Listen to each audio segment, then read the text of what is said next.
Hello everyone, you're welcome to today's episode of Relationships with Adenyke. It's always a good day when we get to chat together, but today is very special because I have with me someone that I'm so excited to speak to, Bola Akinlabi, the co-pastor of Elevation Church. Bola, you're welcome to the show. Thank you for having me. It's an honor to be here. Excellent. One thing I love about Bola, and the reason why I'm excited about her being on the show, is that she wears different hats. She's the co-pastor of Elevation Church. She actually had a very seasoned professional life in banking and finance, lots of educational accolades, and a mother of two teenager and a pre-teen, if I'm correct. One pre-teenager, one teenager. So I'm sure you have a lot to share with us, because today in particular, we're going to be chatting about life principles for ladies. I think this is one episode every lady you will really enjoy and get one or two things that I feel will enrich our lives. And if you're a guy watching us, call that lady, that friend, that sister in your life. She doesn't want to miss this show. So let's get to know you a bit better. Okay. Can you just tell us maybe a bit more about your background? I know I talked about what you've done, but from a perspective of where you are right now, what are some of the things that a long life has guided you in terms of your core values, your principles, and why is it important for every lady to know what their purpose is in life? Thank you very much. Thank you, Adenyke. I think it's very important for us as women in general, and specifically to the young women, the younger women we have, to learn to own their stories. Because I think all of life is one big story. Different aspects of the story, but they all weave together into one beautiful tapestry. So for example, my background was very middle class, educational background. My father was in the military. My mother was a nurse. Okay. But my father was a math teacher in the military. So you have the discipline of military life, and then you have the discipline of mathematics. I mean, he drilled that mathematics into every one of his children. And I think the discipline, more than anything, was very important for me. From a very young age, I watched my parents just kind of live their lives by certain principles. I can look back now and say, okay, perhaps not all of the principles, were perfect, but the fact that they owned those principles and they lived those principles out went a very long way to determining who I am. I'll just tell one story. It's maybe not the strongest story about my background, but it always paints a picture to me. So somewhere around the end of my primary school education into secondary school, I recall that things were slow, money was tight. My parents, even though we lived in a dual income household, there were times where money was tight. And my father had this prized typewriter. He loved that typewriter. As a child, I don't remember ever touching the keys. It was that important to him. But it was so difficult for us that term to make the payments for school fees. And I recall one of the earliest pictures from my childhood, my father going into his room and taking that typewriter out and going to sell it just to be able to pay school fees. And it just didn't leave me. I learned from very young that if you're a parent, you take responsibility. You do what you have to do, and you take responsibility. I love that example that you gave, because in everything you said, your parents modeled a lot of what has made you who you are today. Absolutely. But I tend to find out when I speak to so many young ladies, so many, at different stages, talking about fatherhood is a completely different discussion. It's a whole day's journey. But what would you say to someone who says, oh, Bola, that's nice for you, but I didn't have that. As ladies go through teenage years, going off to study on campus or having their first jobs, how can they then personally develop themselves where they don't have that formal model that has been someone to look up to. Played out in front of them? I mean, I'll be the first to admit that I feel blessed, very blessed to have the parents I have.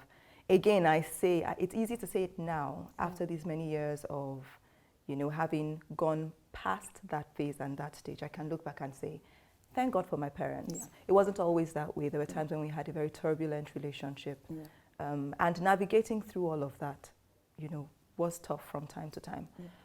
But I can look to particular points in my life where I had to look out for other models. I had to look out for other strong symbols and determine for myself, this is who I want to be, and this cuts the picture of the future I want for myself. So somewhere around secondary school, my father, he probably had this all his life, but he just decided that all his children had to be either engineers or doctors.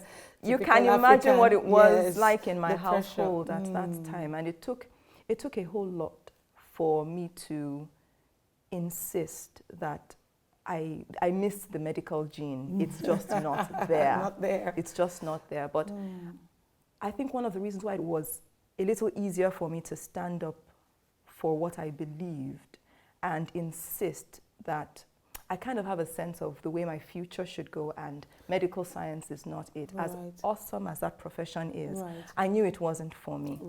And it was a little easier because I had, even as a young girl, I had determined for myself that these are the kind of models, even though I wasn't sure exactly who I wanted to be or what exact career I wanted to have. I knew for certain that medical sciences wasn't for me. It's very important, I think, to look to books. For the young person, for example, who says, look, I don't see any models around me. I don't see any role models around me, people that cut the picture of where I think I want to go. Look to the books. I didn't have any close proximate outside of my family at that time, but I know that I always had my nose in a book. I was in the library.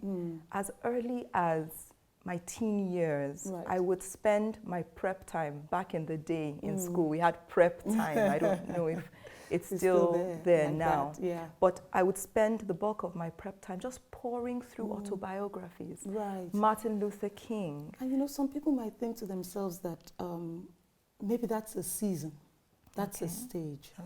But from what you've said, and I think I agree with you, it should actually be a lifelong thing. Absolutely. You know, especially, you know, I feel that young, and I'm using that word relatively, but I feel that there are seasons every woman goes through, that the first, I'll call it first 24 years, your season of emerging.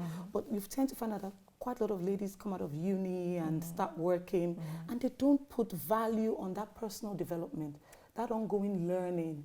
You know, especially for during your career years, what was the importance of that ongoing personal development to you becoming where you are, getting to where you are right now?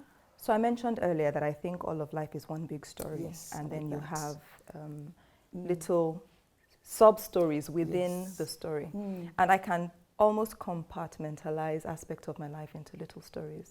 The story of pain, the story of regrouping and growing out of that pain, the story of blaming everyone else except myself, the story of finally realizing that if anyone is going to take responsibility, it's going to have to be me.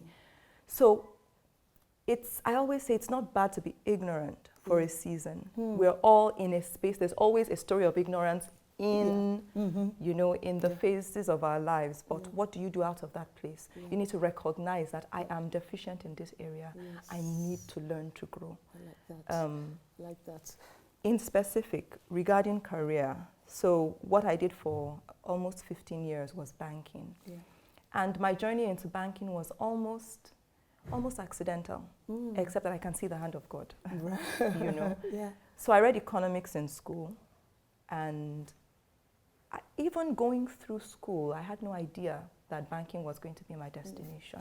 I just knew that whatever you find your hands to do, you do it well. Very well. So I did that.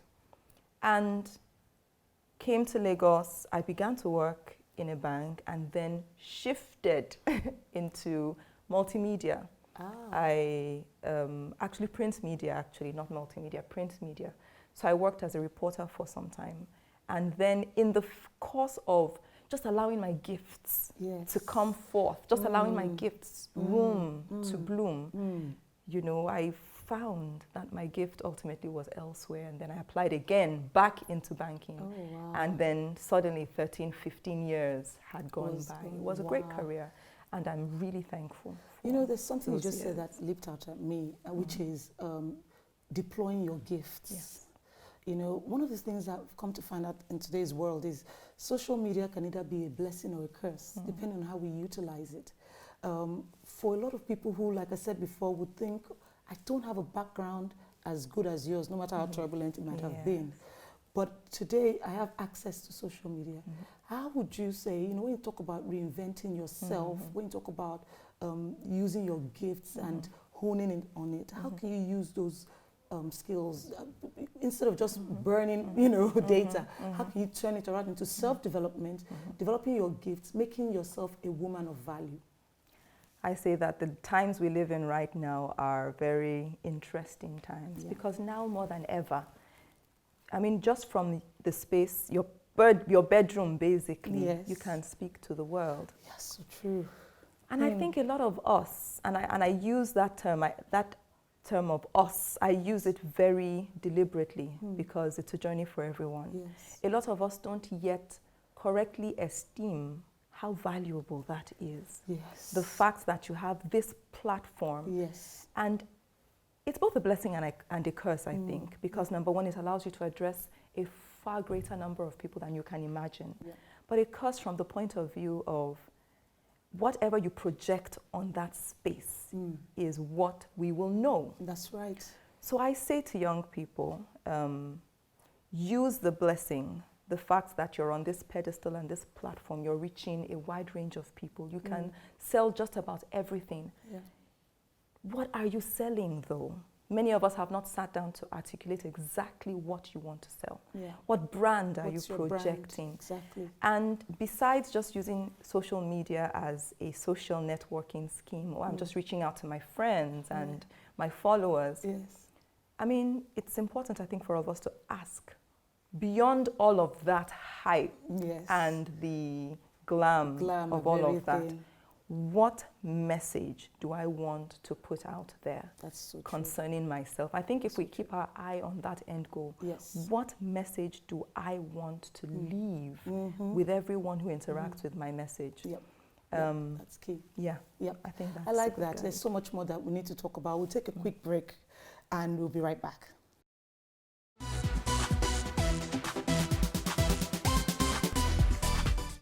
You're welcome back to today's episode of Relationships with Adenyke, where we're talking about life principles for ladies. And as you've known, if you've been with us from the beginning, I have with me Bola Akinlabi, co-pastor of Elevation Church. And we're already having a swell time, just talking about some real issues and just, you know, keeping it real as to, you know, the things that we go through as women. And I love what you said, you know, earlier when you said, one thing is that every woman must own their own story. I love that statement. I think that's something that should resonate with every one of us, you know, because in the process of owning our story, as women, our friendships are so important to us. Very important. And a lot of times, women's stories actually have both the highs and lows of certain relationships with other women that has left a mark on them, not always positive, sometimes very, very negative. You know, so when we talk about friendships, what are some of the things I think is very important for ladies to recognize when investing in a friendship, when you're putting in time and effort into a friendship? Thank you, Adenyke. I think friendships for us are that safe place. Yes. That safe place where we go to either validate who we are or receive some form of counsel, you know, just some energy to go out and project who we are to the world. So I think that's a very unique space that friendship, you know, that big block called friendship just owns. And you have to be conscious of the fact that the people that surround you and the people that you call friends are investing in you just as much as you are investing in them. Because that is a place where you go to let your hair down. That is a place where you go to take your mask off. Because that's where you go to just again, just validate this is who I am. And I need you guys to let me know that who I am is not all bad. I know I have my faults, I know I have my weaknesses, but it can't be all bad if I have this safe, comfortable cushion to just kind of receive me when I come. That's why I think it's so crucial to make sure that that close cabinet, you know, of friendship that you keep, you know, is healthy, is vibrant, is strong.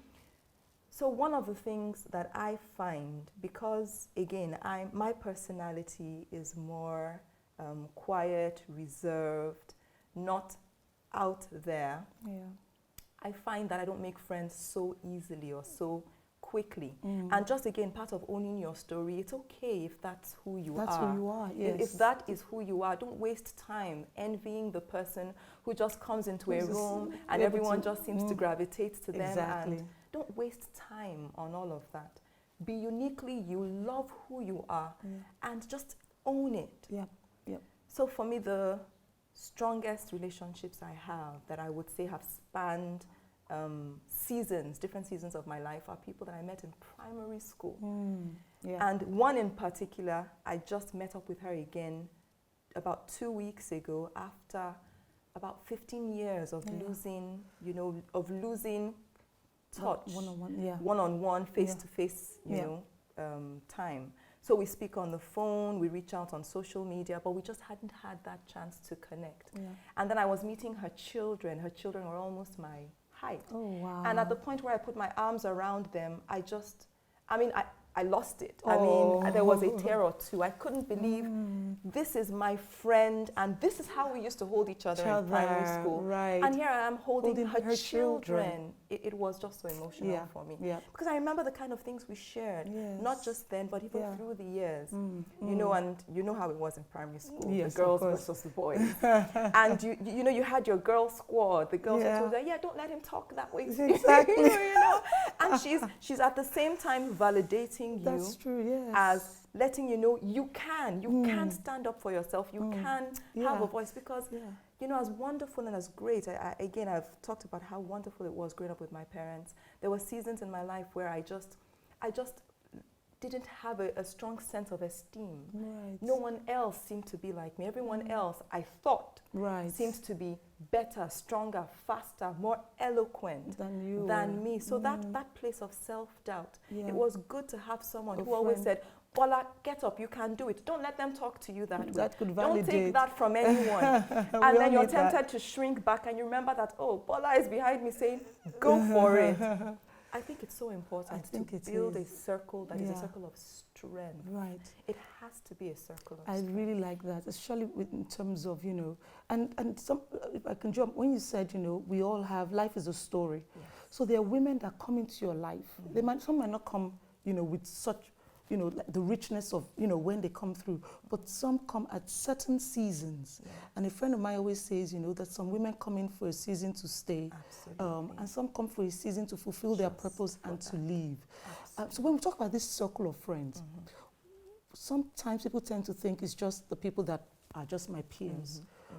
What sort of women should be in your circle? In your circle. When you talk about circle of friends, you know, what would you say every woman should have this sort of person in their circle that's authentic? Awesome.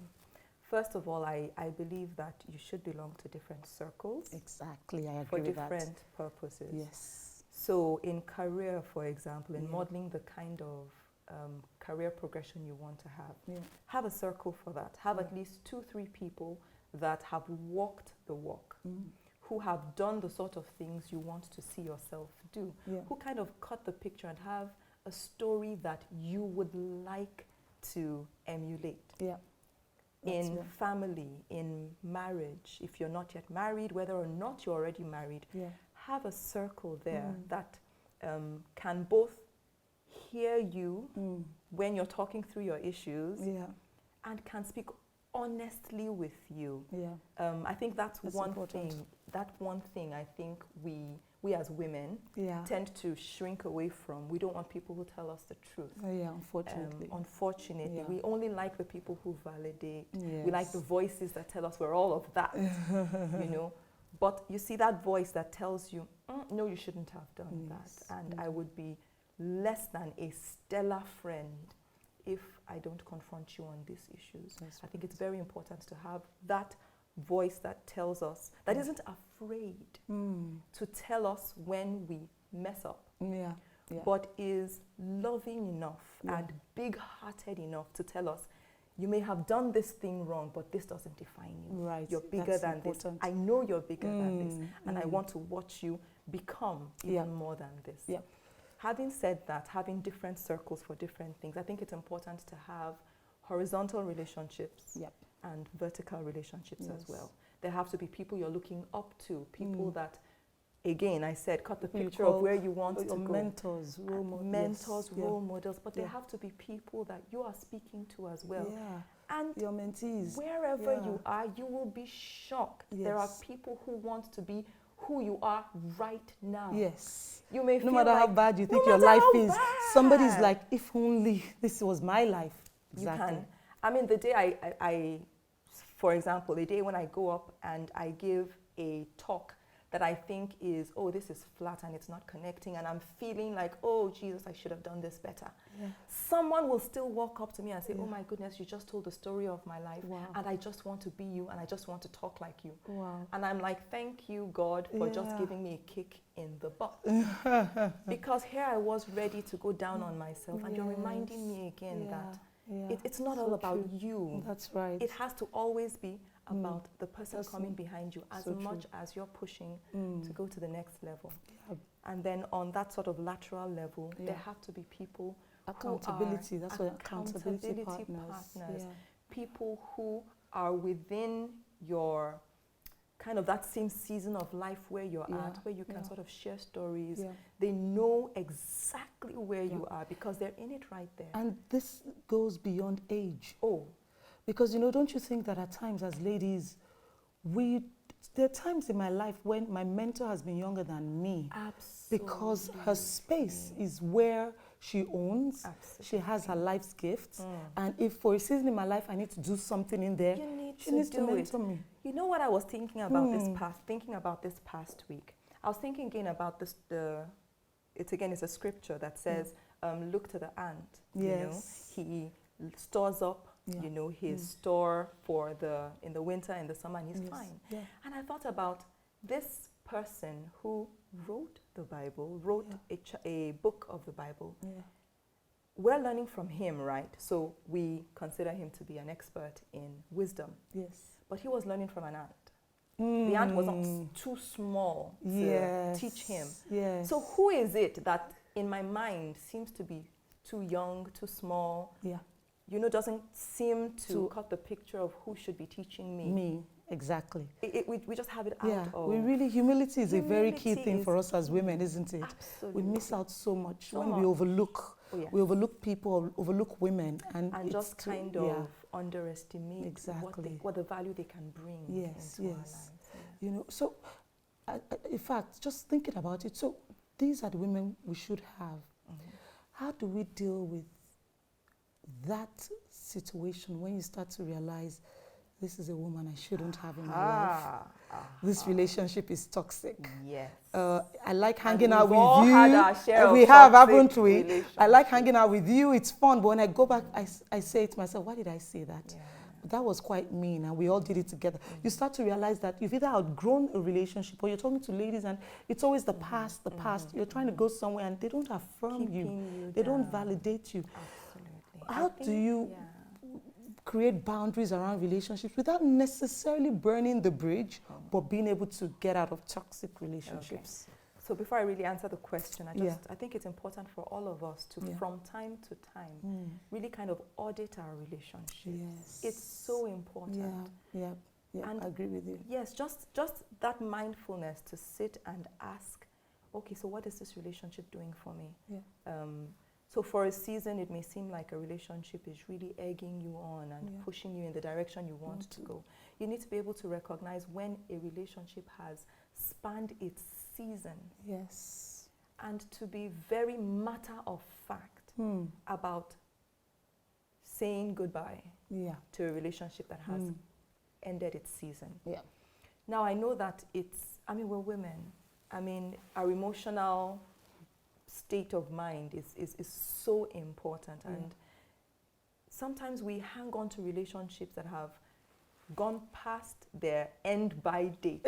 End-by expired. Exactly, expired. Yes. Simply because we're just so emotionally attached. See all we've been through. Them. See all we've come through together. Yeah. See all that, you know. We've done. Exactly. But one thing I think is very important to tell ourselves is sometimes in taking up room in a person's life, you could actually be the person standing in the way of the progress they need to make. Oh, wow, that's a good one right there. Some people use us as crutches, and we use some people as well as crutches. Yes.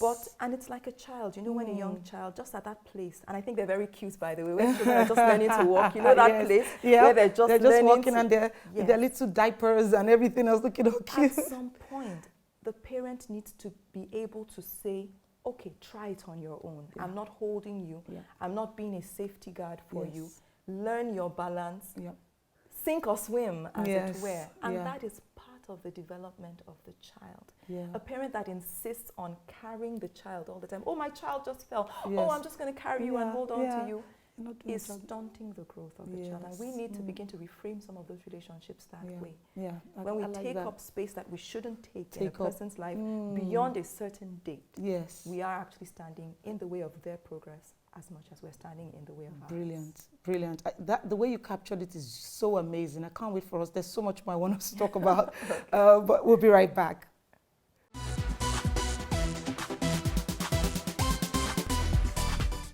On today's show, we're focusing on life principles for women, for ladies, for young ladies, different seasons of our lives. I'm sure there are principles that guide them.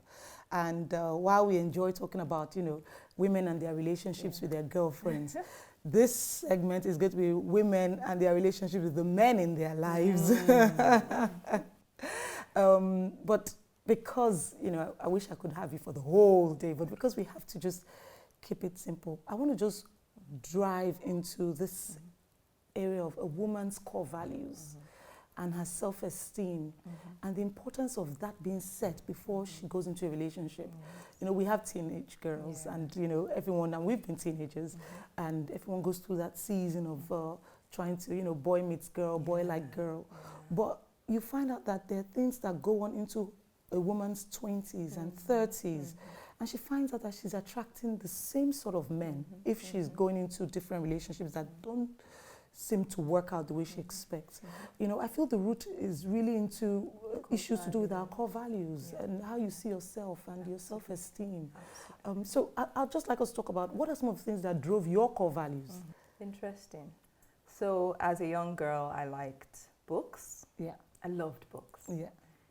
I tell the story with, you know, fondness. The first time I went to school and saved money from the term, back in the day, our entire school, you know, the entire school term of 13 or 14 weeks, our pocket money was about 35 naira back in the day. And for the first time this term, I saved 5 naira from the term. So excited. I ran home, went to show my father, Daddy, I saved this money. Because again, that savings culture was really big in my house. So I rushed home to go and show my dad, I saved this money. I was like, okay. My dad was like, fine. Tomorrow you go out with your mom and you buy anything you want. So with my first savings, I bought a book, a storybook. Second time, I rushed home again. Oh, I saved this money from the term. He was like, okay, fine. You go out on your own, buy what you want. And it's amazing for me now. At the time, I don't know what I was thinking, but I actually went out and bought a Bible. Yes, wow. I was in Form 2, maybe about 11 and a half years old at the time. I went out and bought a Bible. And you know, I draw so much strength from that story, even now as a 40-something-year-old woman. I remember that story and it solidifies for me again the things I value, the things I account as important, the things I'm willing to expend money, time, effort on. So those are just kind of the sort of stories that reinforce for me who I am and what is central to me. When when women start are in relationships, there are times when, not for everyone, fair enough, but there are times when I feel they conform to fit whoever they think the man wants them to be.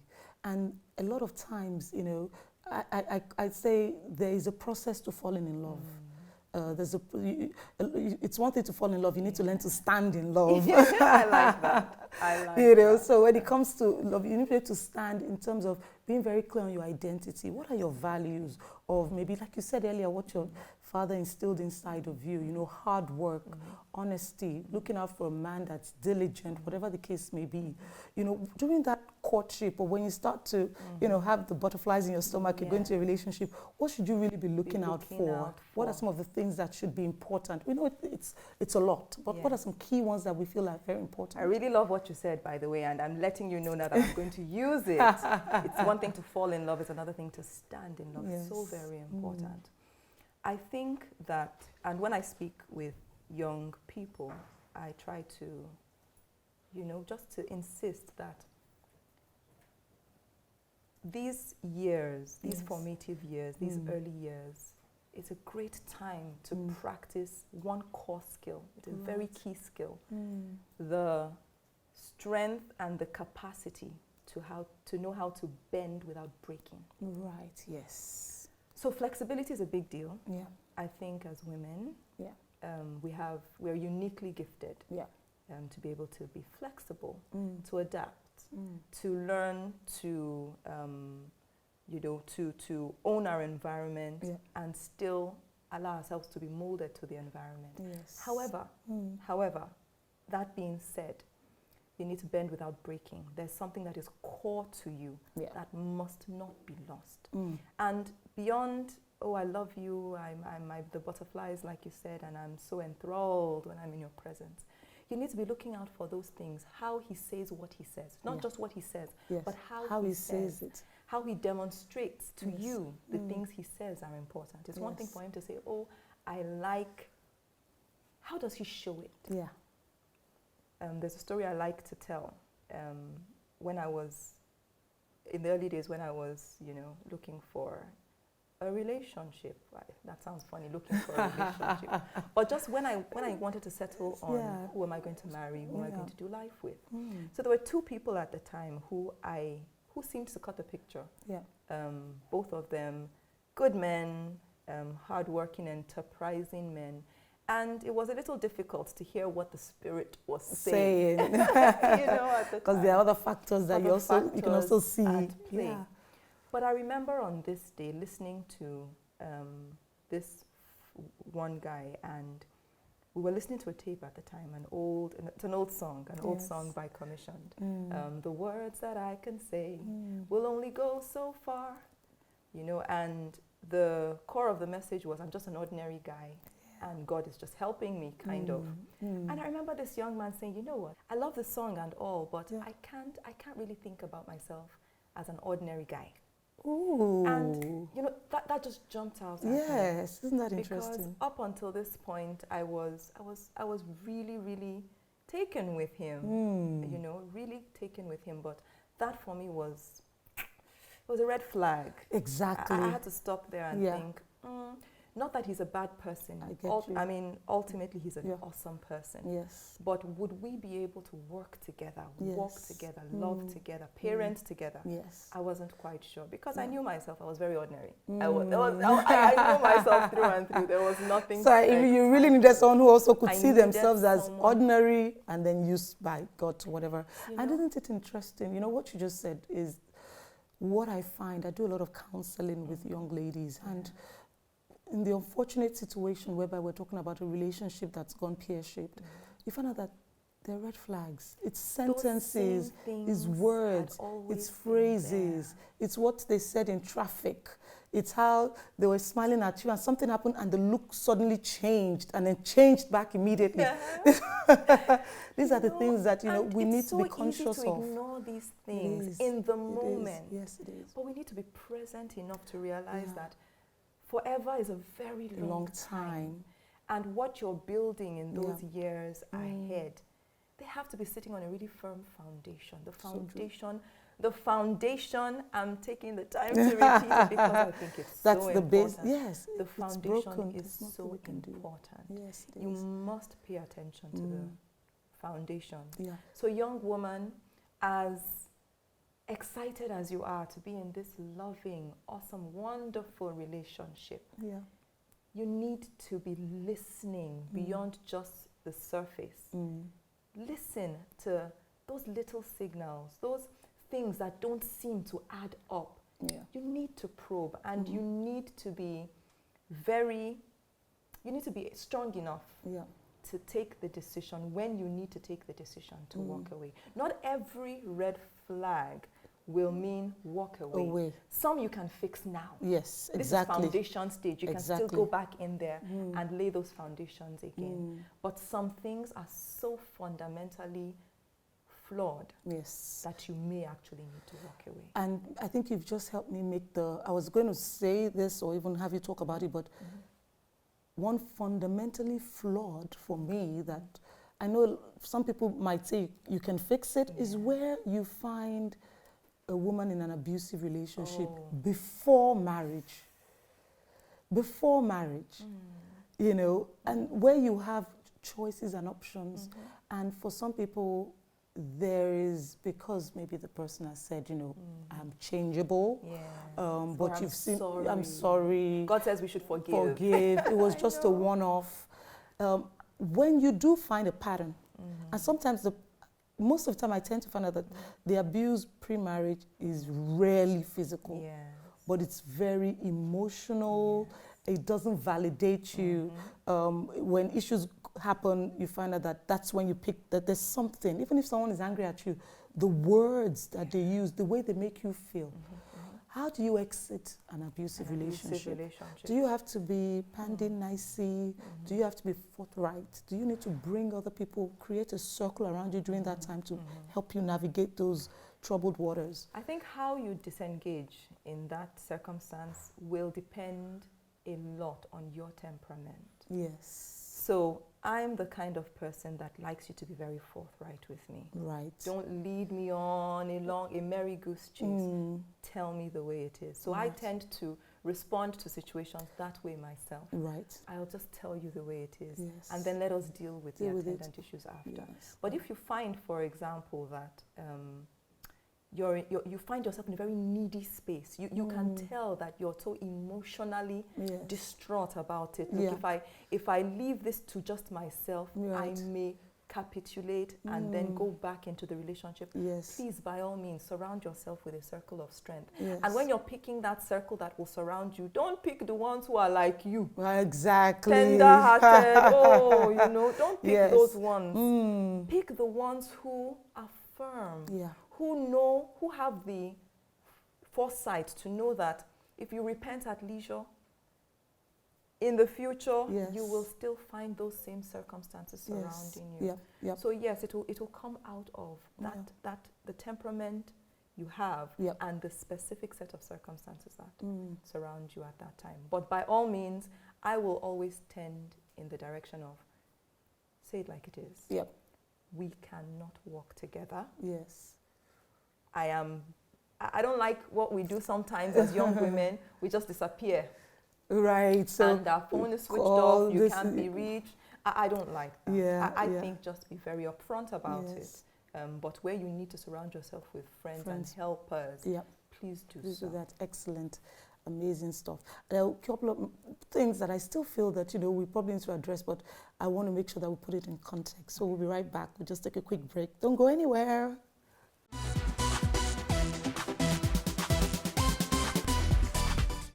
On today's show, we've had what I'll call some very ha-ha moments, as we've just talked about life principles for ladies. And, there's nothing that I think is more beautiful than when a woman is able to use her life to encourage other women as an example.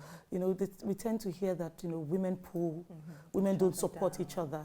And I think a lot of women do, to be honest, but it is still the reality in most relationships. So if I should, piggyback on what we should be doing, I'm curious to know what are some of the lessons that I can say, looking back, maybe in your 20s, for example, what are some of the life lessons that you can say, oh, these are things that I remember are very significant that made an impact on who I am today? So I'm even going to attack the question from a different angle. In my 20s, I remember sitting to do this personality sort of temperament test. That was the first time I was introduced to any of those tests. Yeah. And I remember answering those questions, and I answered those questions in what I thought was a very honest space. But by the time the results came through, everyone, including myself, was very clear about the fact that this is not who I am. Oh. And it was a light bulb moment for me. Right. Bola, you are so out of touch with who you are. Right. And just trying to, I think the next few years was me just trying to ask myself the question, why? Right. Okay. Why? Why are you so not in tune with you? Why don't you love her? Why don't you embrace her? You know, and just looking in the mirror and first of all, learning how to recognize her. Before we even got to the love part. Love part. Just learning to recognize her. Bola, this is who you are. Yes. Yes. Embrace it. Embrace it. Yes. So that for me was a big thing in my 20s. Yeah. Just learning, just realigning again. Yes. And looking at myself and saying, yes, this is who you are. And she's good. Yes. She is actually good. And I think that was so fundamental for me because if I had missed out on that learning, on that big lesson, I just even can't imagine who I would be right now. Right. Esteem, we're talking about acceptance, we're talking about love. Yes. And just acknowledging that this is good. God made this and this is good. And this is good. Yeah, so that's very freeing. That's very liberating, I can imagine. Very because I find that the 20s are a period where you're making also a lot of choices, life choices, relationships, marriage, at times children, career, sometimes starting a business. And the impact of those choices go a long way. So I actually really like that. I'm big on personality assessments. Yeah. And I think it's so key that every woman should take one. Every woman should be able to know that this is my natural, God-given, this is how I was made. Absolutely. You know? Because how can you fix what you're refusing to acknowledge? Exactly. In that place of refusing to acknowledge who you are, you're basically denying yourself. You're denying the potentials and the capacity that is inherent in who you are. You can't fix what you refuse to acknowledge, and you cannot amplify what you refuse to see is there. Right. So I think it's so crucial for us That's as very young true. women. So that's a good one. So let me ask another one. What would you right now say to your 30-year-old self? And I'll use the word, what would the present you say to yourself in your 30s? Let me put it that way. So if I was going to speak to her, I'm just going to imagine I'm speaking to her like she's in the mirror. And I'd say, young woman, your life is going to be beautiful. In spite of the challenges you're going through now, in spite of the things that don't seem to line up, the story of your life is evolving. Don't be afraid of where it's going. Once upon a time, there was a girl, and the girl is you. And as she gives room to her gifts, as she becomes less afraid of using her gifts, she will evolve into this beautiful butterfly. You might feel like a bit of a worm right now. You might feel like there's a waiting season that you don't enjoy. Don't be afraid of the cocoon. In the butterfly phase, you'll be able to look back and see, oh, that's what it was for. So don't worry, Bola. Don't worry. Your life is going to play out into a beautiful story. I like that. I tell her that. That's really lovely. I like that. I like that because when I just think back at it, a lot of times for women, the 30s are where the summer, again, I go by those phases. By and large, it's your, searching season. It's where you're trying to find significance, trying to figure out why am I, really not just why am I here, you should know that hopefully, but what am I supposed to be doing at this point? And the struggle is with the weight. Because there's always something that's a weight for most women. Because for most women, it's in the 30s that we begin to have children. Yeah. And just learning to be me, except I'm responsible for this young person, and then I'm learning to be a wife. Am I a good wife? Am I being a good person? Yes. And just learning to juggle all of those new things. Those new things. Life. And then the flip side of, I should be a wife. Yes. I should be a mother. And it's not happening yet. And it's not happening yet. I should have, my career should be taken off. How come I still am not clear where I should be?